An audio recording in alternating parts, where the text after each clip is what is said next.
আসসালামু আলাইকুম প্রিয় দেশবাসী। এনসিপির এক নেতা বর্তমান সরকারের উপদেষ্টা ছিল, সে উপদেষ্টা থেকে পদত্যাগ করে দলের দায়িত্ব নিয়েছে। সে বলেছে জামাত পিয়ার নিয়ে যে খেলা খেলেছে সেটা ভুয়া। সেই প্রতিবাদে জামাত বলে যে জন্ম না নিয়ে বাপের সাথে পাল্লা দিয়ে না।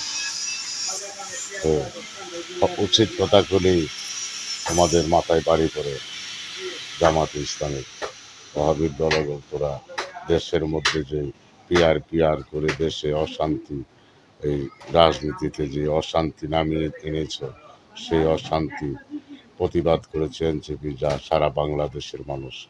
তাদেরকে তোমরা হুমকি দিচ্ছ, তোমাদের হুমকি ওরা থেমে থাকবে না, তোমাদেরকে এই রাষ্ট্রের থেকে বিতাড়িত করেই ছাড়বে ওরা। এনসিপি যারা বাংলাদেশের কোটি কোটি যুবক জনতা তোমাদেরকে ছাড়বে না।